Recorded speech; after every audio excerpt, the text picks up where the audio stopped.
So brewing season hasn't really started yet, so I gotta make some kits to get my stocks up. Festa brew kits, very high quality, unconcentrated wort. The only issue is getting it from the box into the carboy down here. And I've tried all kinds of different ways to do that, and I've discovered that the easiest way is with a regular old siphon. So I'm just going to siphon that wort out of there into my carboy, and that's all there is to it. So, open up the box.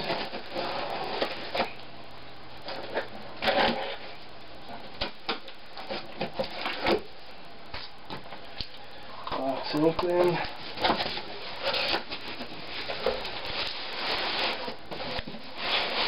There's the little nozzle there on these. I'm just taking this off of here.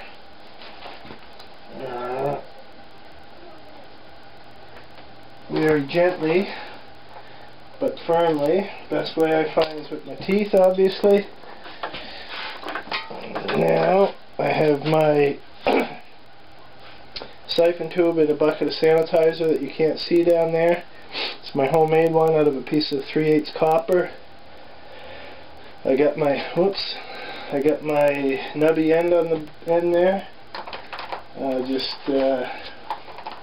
put that right in here. I do the no-no. I start a siphon by sucking, but I don't suck on the hose. I go like this, and I make a tube with my hand, and I suck on the hand tube, and basically just put that in there, and that should start going.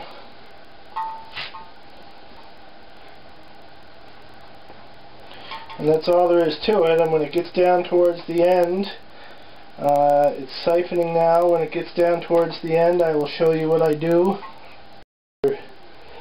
These things, when you're transferring into a bucket, it's not that big of a deal. When you're transferring into a bucket, what I normally do is you open the box like this, you cut a hole in the box right where the spigot is, and then close the box back up again, 4 over, and poke the spigot through the hole and pop the top off and then dump it into the bucket. That's actually pretty easy to do that way. But when you're going into the carboy, obviously the dumping, even with a funnel, if you have a second person to hold the funnel, it would go better.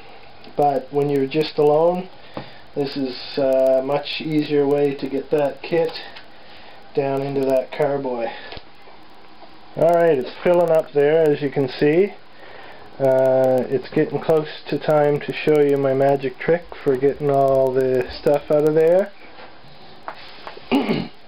Alright, so we're getting low enough there. Basically, what I do is I just grab this neck, pull the box away. Oh, Jesus, and I got it all over the floor now. I'll cut that part out probably. Unfortunately, the wife is home for that too. Now you can see the bag has like a point in the bottom of it, and I just put my siphon tube down in there, and that's all there is to it. And normally I don't spill it all over the floor like that. And there it just about is.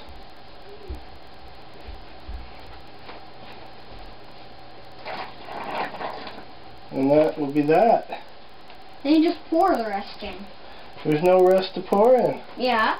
Oh, it's a little wee drop. And so now one minor problem is, you see it's pretty full, and with fermentation that's going to overflow. That's what I normally do, and I forgot to do this time, is claim about 500 milliliters that I'll just drink basically. I usually mix it down 2 parts water with 1 part wort, and I'll drink it at work or something like that during the day. So I'm going to siphon back out about 500 milliliters from here just to give it a bit of headspace for fermentation, and I just put the lid on and ferment it like that. Now the last decision is yeast. With this kit they ship this Danstar Nottingham yeast. It's a very good yeast. I've never used it before actually, but I hear a lot of good about it. It's a very neutral yeast. This being a brown ale, if I ferment it with this yeast, it will make it more of a American brown ale. I'm tempted to put in some DCL Fermentis SO4, in which case it will make it into more of a British brown ale. We'll see. I think I may actually use this one just because I've never used that yeast before, and I'll try it out. So there's a more reasonable liquid level. I actually drew out about 750 milliliters because that's the size of jar I had on hand. I'll just pop that in the fridge and drink it at my leisure. And I'm going to probably just sprinkle the yeast right in the top there. I'll put my aluminum foil on top and then stick this in the basement. And that's all there is to it. It's sitting on top there now after I poured it in. I'll just give it a little shake like this to encourage it to spread out. You can see that that does encourage it to spread out really nicely just by giving it a very slight wobble.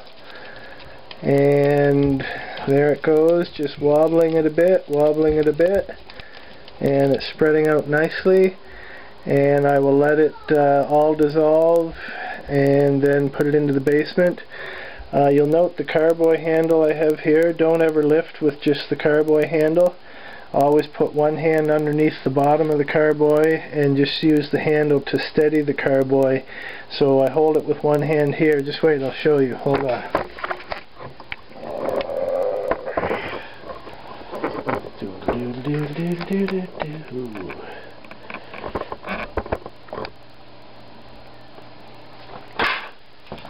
So wrap around like this.